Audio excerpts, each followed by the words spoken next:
Welcome back, everybody. I'm Brandon Dukeman here with Will Harvey, and this is the Daily Wealth Junkies Show. Thanks for joining us today. But first, before we get started, don't forget, follow us on Facebook at facebook.com/groups/wealthjunkies.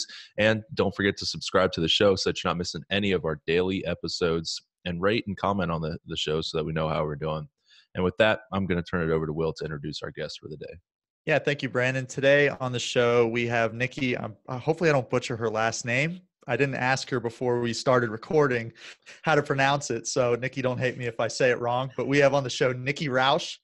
Did I get it right? You nailed it. Awesome. Wow, awesome. Okay, perfect. So we have Nikki all the time. You're right. We have Nikki Rausch on the show today, and she has a corporate sales background. She traveled all over the place, did that for about 17 years. And then she took a chance and left to work with somebody that she knew in a business focused on NLP, which is neuro-linguistic programming. And very, very interesting story. We're really excited to have her on here. So with that, Nikki, thanks so much for coming on the show. Can you just give the listeners a little bit more about your background and what got you to where you are today? Absolutely. Thank you for having me. So my background, Sure. like you mentioned, is corporate sales. I was in technology sales, and I actually got my start in technology sales through a college project. So it was never intended for me to become a professional sales rep, but I got assigned a college project that was this, it was like 90% of my grade that involved me getting access to a company, and what they did was sell technology.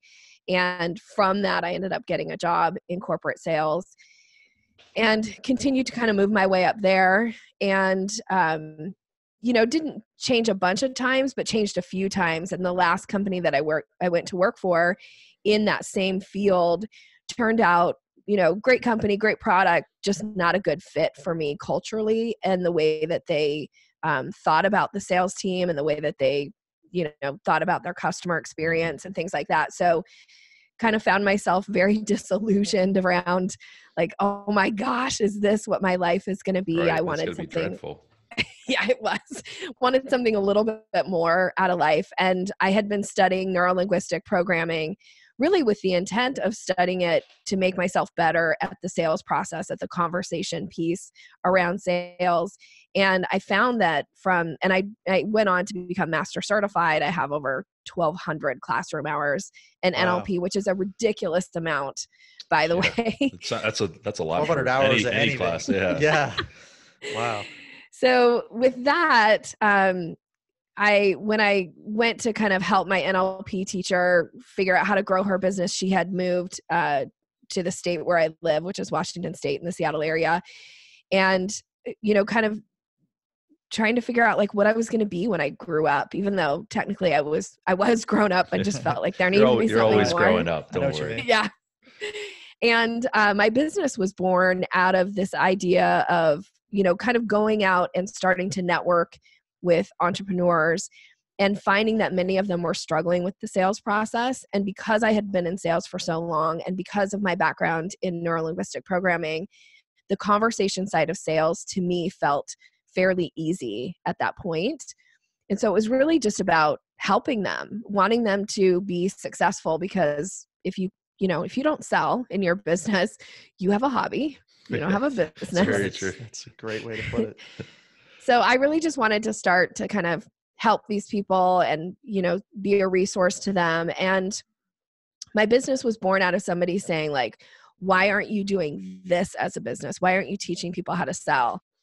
Which kind of felt silly, but the thing that I've learned now, 6 years into my business and having the time of my life and loving every day of my work is sometimes the things that come easy to us are the things that people will pay you money for. Mm-hmm.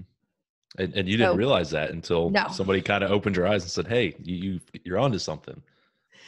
Yeah. And it really, and of course my business has evolved, and, I've learned a lot about being an entrepreneur and what it means to really run a business and act like a CEO of your business and all of those things. But I think sometimes when you're trying to figure out like, what do you want to be when you grow up that's fulfilling and that you're passionate about? I mean, some people I think know from an early age, like, oh, I'm super passionate about this, and, I'm going to teach people how to do this, or I'm going to build something or whatever, invent something. I never had that. Like I didn't really understand all these super passionate young, people that I was working I completely alongside. understand. Yeah. I still think that question, what am I going to do when I grow up too? So, Yeah. So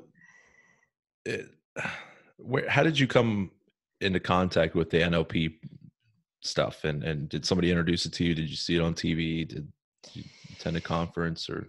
It was a good friend and mentor of mine. I was really I was sitting in her office one day lamenting about something that was going on in my life. And she started kind of questioning me a little bit. She was asking questions. And then she started commenting about like, Nikki, I'm noticing that you're saying this, but your body language is doing this. And I was like, hold up, wait, like, what are you doing? What do you Wow. mean? You're reading my body language. Like, what does that mean? And she had studied neuro-linguistic programming. And so she kind of explained to me a little bit what it was. And I got really curious. So I went and bought a few books on body language. And then, a couple months later, she reached out to me and she said, hey, do you want to go spend the week with me in the redwood forest? And we're going to take a class on storytelling. And I was like, well, I love you. I'd love to spend a week with you. Redwood Forest sounds kind of cool. Yeah. Storytelling. Okay, we'll see. And that's where I met my NLP teacher. She was the one teaching the class. And I kind of just instantly felt a connection to her. I knew she knew how to, Really? she knew how to do things that I did not understand or know how to do. And I wanted to learn that. I wanted to learn how to pay attention to, cues that people give and pick them up and tailor my language and, be able to be more effective in a conversation with somebody. And so for 2 years, I got on a plane once a month and went and studied with her. And that's when I became master certified. And then when she moved up to Washington and started helping her, put on her classes and assisting and sometimes even teaching for her. That's really the NLP thing. Wow. So give us just to give us an example of something that you picked up on or have learned about. What is a very elementary example of reading someone's body language or something when you're in conversation that you can give us an example of? Well, one of the things is, we like people who are like us. That, you meet somebody and you're like, I don't know where you've been all my life, but I feel like we should have just been friends from the get-go. Those people, you already have some, like, there's things about them that are very much like you because we like people who are like us. We also think people who are like us are smart. Like, That's be so honest. true. Yeah. That is so even true. though they're most likely not smart, but But I'm thinking of my group of friends, but I'm sure, Brandon, I'm sure they're really smart. Yeah. So this idea of it's easier to be in conversation with somebody who is like you. So when you want to be in conversation with somebody who has a different style than you, one of the easiest ways to stay in conversation longer with somebody is to pay attention to their rate of speech. Huh. So when you think about your own rate of speech, like if you're a fast talker and you talk really, really fast, it is super hard to talk to someone who talks slow. Oh, that's so, I can't stand that. I totally know what you're saying right now. Yeah. Wow. This is very interesting. I never recognized that. Neither have I. No. Yeah. That's crazy. So if you're willing to adjust to their style, and you don't have to match it like 100%, but if you're willing to slow down a little bit, it makes it easier for them to be in conversation. And then what happens, they'll start to adjust to you as well. And you'll find kind of a middle ground. And then you'll be in conversation longer. And what happens then is not only will you be in conversation longer, but they'll be more open to hearing what it is that you have to say, especially in a sales conversation. And they'll also be more revealing with you about how to earn their business. Huh. And this works in all relationships, by the way, even the people who live in your home right now. Wow. So basically, if you're from New York and you talk really, really fast and you're talking to someone from, say, South Carolina, who's, Southern, talks a little bit slower. So if you're saying for that New York person, if they kind of meet them in the middle and focus and be cognizant of the speed at which they're talking and they slow down a little bit, that you can have a better conversation, essentially. Is that what you're saying? Absolutely. Absolutely. That's so interesting. And vice versa. If you're, if you have a slower rate of speech and you want to stay connected to somebody or build rapport with somebody who is a fast talker, be willing to speed up a little bit. And I get that it's like for some people who are kind of like, there's like a spectrum, right? Like imagine a spectrum, like 0 to 10. Fast talkers are up in the, like, people who talk really, really fast, they're probably up in that like 8, 9. And then somebody who really takes their time when they're speaking. This is already really hard for you. I was going to say, this is already, I'm like in pain right now. So just be willing to adjust. Now, if you're somebody who kind of falls in the middle of that spectrum, just naturally, whatever your natural go-to is, it's easier for you to adjust to somebody who's a little faster or a little slower than you. Yeah, that's true. But if you're way on the other side of, one side of the spectrum or on the other, it's a stretch. Like it can be very difficult for you. And again, think about what's your outcome? What do you want to get out of this relationship? Do you want to deepen rapport? Do you want to have a deeper connection with this person? Do you want to earn their business, or do you want to have influence with them in some way? And then be willing to adjust to them. And you'll be surprised at how quickly you'll be like, oh my gosh, this person just shared this thing with me, or this person was so much more open to hearing about, our podcast, or coming on our podcast to be a guest, or whatever it is that you're looking to accomplish. Wow. That's so good. And that's just a simple little trick that you can use to, increase your sales. Is that? Yes, absolutely. Yeah. Wow. And by the way, one of the best things about this tip is it works if you're in person or if you're leaving someone a voicemail. Because if you listen to their voicemail, that's usually an indicator of their rate of speech. Wow. That's so good. Wow. And this is something that this isn't the whole, getting better at selling and saying the right questions. This is something as simple as just literally change the speed at which you're talking. And that's something that really anybody can do, no matter what your personality is or what your that doesn't really take what your job title is either. Fearful. Yeah, that's great. That was a valuable nugget. Yeah, I learned something new too. Yeah, it works with your boss too, right? Yeah. And with your colleagues, like it works with everybody that you're in conversation with. Wow. So jumping back a little bit, I'm still kind of shocked by that because I'm still trying to imagine my conversations with everybody that I've had in my life. But before we started, you kind of told us that your W-2 job, it sounded a little miserable with all, you traveled a lot, and kind of talk to us a little bit about the time that your breaking point really of deciding, okay, I need to be done with this.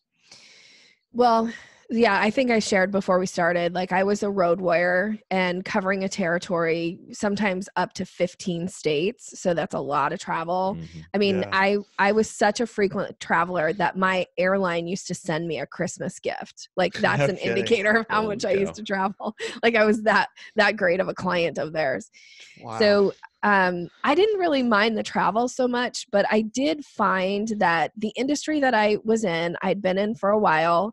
And really my breaking point came on a Saturday morning. I'm not a big fan of working weekends, but in the space that I was working, a lot of trade shows happen on weekends. And in the tech space, a lot of times, trade shows are a big way that you kind of introduce people to your product. And I was setting up for a trade show. It was Saturday morning. I was in San Jose, California. And I was looking around this huge, this huge auditorium of all these different vendors setting up. And I realized, as I was kind of looking around, scanning the room, I realized I knew at least one vendor at every single booth. Wow. And in some ways that's satisfying, but in some ways I was like, oh my gosh, am I going to, 10 years from now be standing around on a Saturday morning, setting up a booth, talking to the same people? And that felt very limiting to me. Absolutely. And that really was my breaking point, because I was like, oh my gosh, there has to be something better for me in life. There has to be something more fulfilling. And not that it was a bad industry or, I really love these people, and still some of them are still very good friends. It's just, I just felt like there had to be something more for me. Wow, that's really good. And I'm sure there's people out there listening right now that feel the same way about whatever whatever job that they're in. That's great. Yeah, So you don't necessarily hate your job or hate what you do, but there's, there's other options out there so that you're not waking up on Saturday mornings to have to go set up a booth with the same 50 people every weekend for the next 10 years of your life. And Yeah. I think Yeah. that hits home with a lot of people, I think, including me. Just I work weekends sometimes and I'm like, I've worked the last 3 Christmases and the same people over and over. And I'm like, man, this is, I don't hate it, but it's just one of those. I never really thought of that. My days in the mortgage business, we would do booths and stuff like that we would mainly market to real estate agents, and we do the big conferences and all of that stuff. And it kind of is like a carnival where it's all the same people going to these events and trade shows and yeah, you just see the same guys over and over. It's like Groundhog Day. Yes. So yeah. And sometimes, the only thing that changes is the logo on their shirt. Right? Exactly. That's it.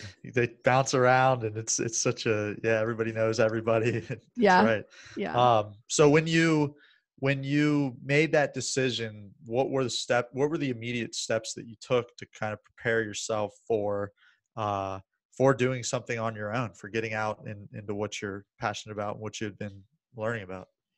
So a couple things. One is, I had to take a serious look at my finances to see, because to step away, as a corporate sales professional and that being my career, I was making really good money. I'll bet. And so that was, because of the transition of going to work with my NLP teacher, that was a huge pay cut, Mm-hmm. So I may not have started my business if I hadn't figured out how to make that work and live on, I went from being able to kind of pretty much buy just about anything that I wanted to being I need to decide, what am I going to spend money on this week and get through. So there was that piece to it of figuring that out. And I did have and do have a very supportive partner who, my husband was like, do this. Let's see what can, you can do with this. That's awesome. And he wanted me to be happy, which, is good in a partner. Wanting your happiness in rather than I want your paycheck instead of you being happy. Right. Yeah. And then the other thing was I am a lifelong learner. So I know that people know things that I don't know how to do. So one of the first things I did was I hired somebody to teach me how to kind of just set up my business and what were some of the pieces that I needed to put into place. So he was a business coach and I worked with him for 3 months, the first 3 months that really that was kind of that foundation piece that I didn't know what it really meant to run a business. Right. And, I've continued to always hire professionals. I always have people, I've always had a coach and not always the same coach. I learn everything I can from that person and what their expertise are. And then I move on to somebody with what's the next piece that I need to learn. No, that's so good. So many people just try to white knuckle it and do everything themselves. And I mean, if you do something like that, hire a coach, hire a consultant. We've done that with this show, and it's just shortens the learning curve like crazy. And it allows you to, when you try to wear a million hats, I feel like that's where trouble starts to come up. And because you're good at what you're good at. Most entrepreneurs are good at one thing, and there's a lot of things that they're not good at. I'm mainly talking about myself. And so to try to do everything is really, really tough. So that's awesome. That's a great lesson. Yeah. And like you said, with the consultant, you don't know what you don't know. And they really open your eyes to certain things. They're not, hiring a coach doesn't necessarily mean you can't do something. It just means that, hey, they know something that I don't know, and they can help progress me to another level. And I think that's kind of where the ego thing comes in a little. Some people are, I don't need a coach for this. I'll do it myself, kind of like Will was saying. But it's okay. And I've done that. Yeah, and I look back and regret it. Yeah, it's hard. The idea is, it's you're either going to spend time or you're going to spend money. Mm-hmm. And sometimes you don't have a lot of time to really make it work. And so I've never regretted the money that I've spent on coaches, and I've spent thousands and thousands of dollars on coaches over the 6 years. And I've never once regretted the coach that I hired. Not that I haven't ever made bad decisions in my business. I certainly have. And I've made some, there's been some hard lessons to learn. And yet when it came to investing in my own like personal and professional development, that's one piece. And honestly, that was a piece that made me stand out in the corporate world too, because none of my NLP training was ever paid by the companies that I worked for. Right. And my coworkers thought I was like crazy. Like, why would you spend all this money to learn something when you have this high paying job and, you got a company car and a company credit card and, like I had everything, but I have always been willing to invest in myself. That's important. That's cool. So what was it, when you finally, the decision has been made, you talk to your husband and you know what you're going to do with leaving and going to work with that woman that had the company. Mm-hmm. What was it like when you did that and it was the first day that you were out doing that? What were you feeling and what'd you do and where'd you go from there? I think part of me was terrified because sometimes you forget that the skills that you have and the things that make you really good at what you were doing, like what your job was. And there was a lot of identity too for me wrapped up in, I had built a very strong reputation in the market or in the industry that I was in. Mm-hmm. I had a very strong customer base. They were loyal to me.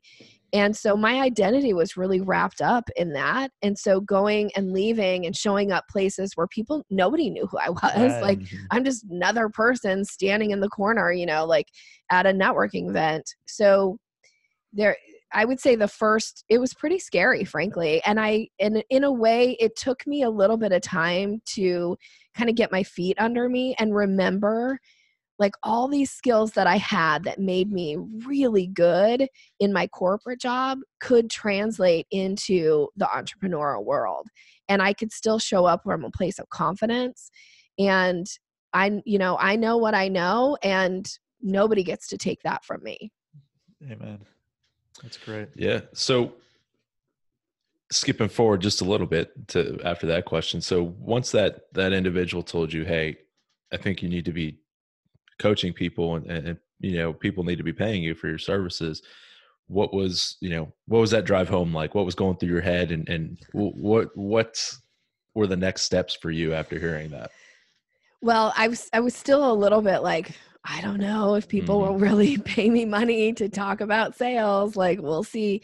So I will say the next step was I put together an offer. Like that, you have to have something to sell, right? You have to have something that someone can pay you money for. And what my offer was, I wouldn't even think about doing it today. Like, there's no way I would do today what I offered, but I put together an offer and a couple people hired me. And then that's one of the lessons I will say as a business owner and I encourage this in my own clients now that I coach. You have to put offers together. You have to let people pay you money. And then you start to figure out like what works and what doesn't work. But you'll never know that until you actually sell something and then have to deliver on it. That's exactly right. I mean, you can read textbooks and go through trainings and all that stuff, but the school of hard knocks is always the best way to learn.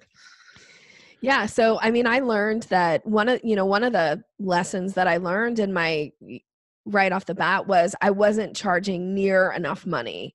Like one, it didn't make business sense for me what I was charging. But the other thing was because I wasn't charging enough money for my expertise, people weren't valuing it that much because it didn't cost them very much to coach with me. And so that's one of the things I've learned over the years is actually the higher my prices go, the more people are willing to implement the things that I teach, and then they get results. And then they're like, oh my gosh, Nikki's changed my life, or she's, helped me in my business in ways that I could never imagine. But if I was charging what I was charging when I first started, like they wouldn't have implemented because it would have been like, nah, it's not that big of a deal. Like, it's like a month's worth of Starbucks. Absolutely. So you saw them that when you first started at the lower price, you saw people kind of taking a half-ass approach to everything that you were teaching and doing. They weren't really taking it that seriously because their investment wasn't too great. Yeah. I mean, some people were like, for some Okay. people that was still an investment and they were getting results. But some people were like, I remember some people like being like, it's okay that I paid you money. Like, I don't really need that session. And then I was like, Oh, wow. what? This is crazy. That is man. crazy. So, yeah. So just kind of learning that, everybody talks about charge your worth. I mean, you have to charge what people will pay you. Right. But at the same time, we tend to undervalue ourselves and our skill set right off the get-go when you're starting a business, and you have these low prices, which it's fine to start out, but you also have to be willing to look and go, does this make business sense? And for me, it didn't. Like, I could have never worked enough hours coaching at those fees to ever even be able to have a sustainable business. Yeah, and you're new, and you're thinking, hey, the lower price is going to help me get customers, and it's going to help me, get started, rather than, if I charge 10 grand for something, I'm going to get nobody, because, who am I? And Yep. rather than if I charge $1,000, I'm going to get a bunch more people because, I'm cheaper and newer to the business. Yeah. Right. So, yeah, I'm sorry. sorry, Nikki. No, you're good. I was just going to say, this idea about being new too, like, it's one of the mindset things I think that we get into when we start a business. But the fact of the matter is, like, I showed up with more than 17 years of sales experience right out of the gate when I started my business. And, yes, there are salespeople out there who have as much experience as I do, but there are very few entrepreneurs that even come close to that kind of experience. So that's the thing, is like, we forget what we know. That experience counts. Yeah, yeah, absolutely. that's Just so because true. you're new to something doesn't mean, the last 17 years of your life are gone. You have to keep building on those skill sets, like you said. Right. I recently came across, I remember when you were on the very beginning of the show, you mentioned how the thing that comes across as being easy a lot of times is what you should be doing and what you're best at. And a lot of people, myself included, it doesn't feel like work.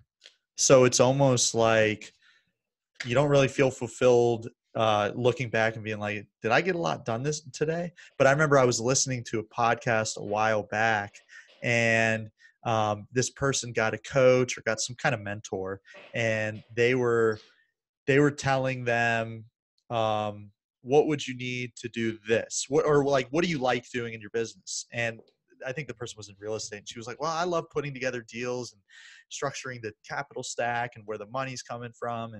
And he was like, so why aren't you doing that? And she's like, well, I have to go to this networking event, and then I have to deal with this attorney, and then I have to do this, and I'm getting pulled in all these different directions. And basically, the guy eventually made her realize that she is more fulfilled by putting the deals together, and also she makes the most money when she's doing that. And it was kind of peeling back the layers of the onion. She's like, what the heck am I doing with all this other stuff? I need to be focused on what's easy and what comes easy to me. So Yeah. and it sounds like that's the same thing for you. I'm sure you 100%. Like, it's so easy to get bogged down in the tasks and the stuff that, again, like, I have a bookkeeper. I also pay somebody as a CFO who, strategizes with me around my business, because I don't really like that piece of it so much. But, and I remember when I hired this one coach, and she's like, Nikki, she was asking me all these like really in-depth questions about my business and my numbers. And I was like, oh, I don't know. And she's like, why don't you know this? I was like, I really hate this part. This was the part, even as sales, as a sales professional, having to submit expense reports. And like, that was like the stuff I hated the most. And then she was like, well, why do you think you have to do it? You pay someone to do that. And it was like the sun came out of a very cloudy day, and I was like oh my gosh. Yeah, that's cool. So, Nikki, what is one of the challenges that you faced kind of starting up your business? Was there anything that, a roadblock that you hit that you didn't expect, or you kind of expected it and it came sooner or more rough than? I think one of the major roadblocks at the beginning is there's a lot of people who want to give you a lot of advice, and you can get easily pulled in a lot of directions, and people who are vying for your dollars to be like, well, you need to spend money on an expensive website, and you need to have, marketing materials, and you need to have your brand figured out, and you need to have, this course on social media. And there's like all these things that are kind of vying for your attention. And there's all these people kind of shouting in your face, Right. telling you like, you need to do this. And I would say that was probably my biggest roadblock of feeling like, oh my gosh, I feel really disoriented, because it's hard to try to learn everything at once. And so when I took a step back and said, okay, like the first piece that I'm going to do is put together an offer. Okay, that got easier, right? And then now I'm going to put together my list management so I can figure out how to, grow an email list. Mm-hmm. Then I spent some time learning that. And then I moved on to some other piece in my business. So that's I'm going to say from a roadblock is a lot of people want to give you a lot of advice. Yeah. And it's probably not a lot of people who are qualified to give you that advice. It's probably just, Right. people who think they know what they're talking about, or just want to hear themselves talk. And like you said, you really have to sort out, who to take that advice from. Yeah. Find experts, find people who know how to do things that you do not know how to do and have done them successfully. Exactly. Like that's the other thing. Yeah. Don't just listen to somebody who's never done it and just operates as in a totally different place than you are. Don't seek advice from that person. Seek advice from the person that you want to emulate and that has done what you're trying to do. Yeah, for sure. Yeah.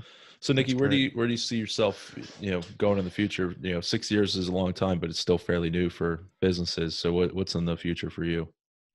So what's on the future for me is I plan to continue to scale my business. I would love to have at some point even bring on additional trainers that would train on the content that I teach. And maybe even have a certification course for my training, because I know that this stuff works. And when people implement it, they get results in their business. So there's only one of me. Yeah. Unfortunately, right? Yeah. So I think it's about scaling at this point for me. I love That's that. awesome. So you want to potentially bring on some trainers for you to teach and get them out doing all that? Yeah, Cool. I think so. Anybody Either listening out there, reach Yeah. out to Nikki. Yeah. And right now, my main focus right now is I have a membership platform, which is a monthly membership where people can come in and learn my not to go out and like repurpose it, but to actually implement into their own business. So they Nice. get all access to all my training content. So right now my focus is growing my membership and getting the word out that there is this opportunity for people who are struggling with the sales side of their business to learn the conversation side of sales. How do you strategically move somebody step by step by step through the process, get to the place where you exchange money for service or product? Yeah. And if somebody out there is listening right now and has recently started a business, or even has been doing it a while, but they feel like they kind of hit a wall, what are some of those? How would you identify some of those problems? What would they be where they could potentially reach out to you? Well, so one of the main struggles I find a lot of times with entrepreneurs is they don't get to actually talk about their business very often. And it's usually because they don't know how to create curiosity when they are talking about their business. And so it's a lot of feeling like I'm just talking at people and nobody's talking with me. So I teach a lot around how to create curiosity so that you have real conversations. And then one of the other pieces is entrepreneurs sometimes struggle with that consultation or that discovery process.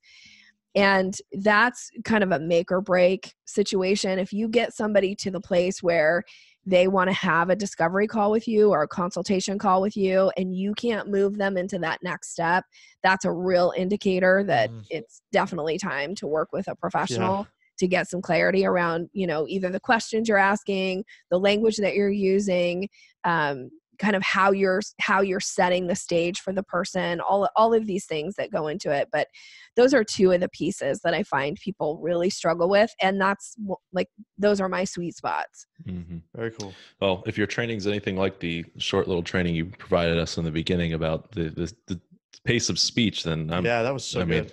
That there's probably a lot of valuable things. Right. most That's people probably don't know about. tip of the iceberg. Yeah, seriously. Very tip. So thank you for that. Yeah. Absolutely. Well, Nikki, we're going to jump into our Moments of Truth segment here. It's the same 7 questions that we ask all of our guests, and we're just going to get rolling with the first one. Who is your success role model? My success role model is Natalie Ekdahl of BizChicks. Awesome. Nice. Well, how come? Yeah.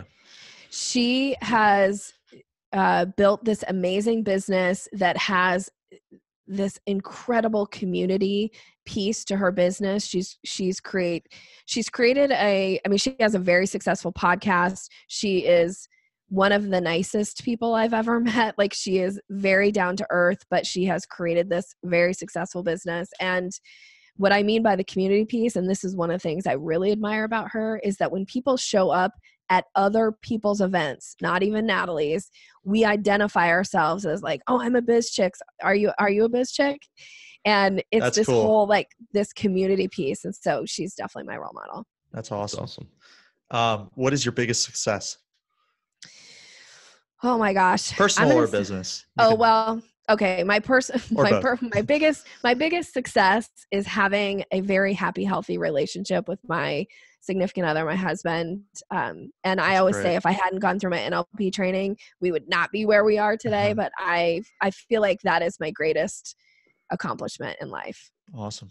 Yeah, that's great. And we hear that a lot from people. And I think that says a lot, supportive having that spouse support or significant other. That's key. Mm-hmm. What's a typical day for you look like? Every day is a little different. My best days are the days where I'm spending a lot of time coaching with people from around the world. So I do a lot of my coaching now over Zoom, which, video conferencing. And those are pretty typical days for me, just coaching clients back to back. And I love working with people one-on-one. So do you work in an office, or do you get the ability to work at home through this? I can work from anywhere. Awesome. I just found this out because a couple months ago we packed up and like left and went to a different state for 3 weeks to handle some family stuff. Mm-hmm. And I realized like I really can work anywhere, but That's mostly awesome. I work out of my home office. That's great. Nice. You can do the digital nomad 4-hour work week thing. I wish it was a 4-hour work week. I'm not there. Nor am I. What is your favorite quote? My all-time favorite quote is, "Blessed are the flexible, for they shall not be bent out of shape." Very interesting. That's one of the better ones I've heard. Yeah, that's really good. Thank you. I love it because I truly believe that what I teach people is how to be more flexible in a conversation. Mm-hmm. That's what it sounds like. I mean, I'm still thinking back to half the conversations I've had with people, and I'm like, was I speaking too slow? But next time I talk to somebody, I will have that in my head. Yeah, pay attention to it. It will blow your mind, the response you'll get. Yeah, seriously. I'm excited. What are some of your hobbies? Oh my gosh. Let's see. Hobbies for me, I'm not a huge hobbyist, but I'm an avid reader. I do love to read. My husband is an amazing cook, so we cook a lot together. And really everything else for us kind of revolves around our nieces and nephew and, spending time and hanging out with them. How old are they? Well, I have one that is actually I have 2 that will be 15, 13, and 12. Nice. Awesome. So a good time, a good age to, go have fun with them and teach them about NLP and all that. Well, one of them reads my book. She's read one of my books and she quotes it back to me. As a matter of fact, she just did it the other day on FaceTime. She was talking because I said something about names, how important names are. And she quoted back this technique that I teach around, saying someone's name. And she quoted it back like right from my book. And I was like, oh, she blows my mind. That's awesome. Wow. That's great. What is the best business book that you've read? Oh, I still love it's can I say 2? Sure. Okay. You're just breaking the rules, so we can never have you back on I'm such a rule breaker. I'm totally okay, kidding. so The Go-Getter is one of my favorite like sales books. Just because it's all about building relationships, and I love that. And then now I feel like I'm gonna quote this wrong, but it's It's right on the tip of my tongue. But he talks about stealing genius. Do you know who this is? It's don't. such a great book, but that's not what it's called. I'm sorry. I failed miserably. No, we got Google, so I'm sure anybody out there can Google stealing genius, figure out exactly what you're talking about. His book it's such a great book. That's cool. Get you thinking outside the box. Love it. And that was the title of the book? No, I have to look it up. I feel like I should know this. That's okay. Like, you don't know the questions beforehand, so you know. Yeah, no worries. Well, anybody, like I said, they can. I'm sure if you Google "stealing genius," that book will come up. You'll be able to grab it on Amazon or wherever else. But Nikki, last question here: if there's one key piece of advice you could leave our listeners with about achieving success, what do you think it would be?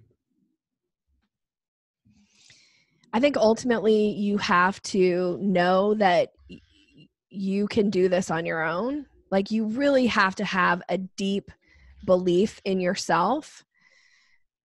And it doesn't really matter what anybody else has to say, or, you know, the good and the bad. Like, you have to take all of that with a grain of salt, and you have to truly believe that you have something of value to offer this world and be willing to put yourself out there and do it.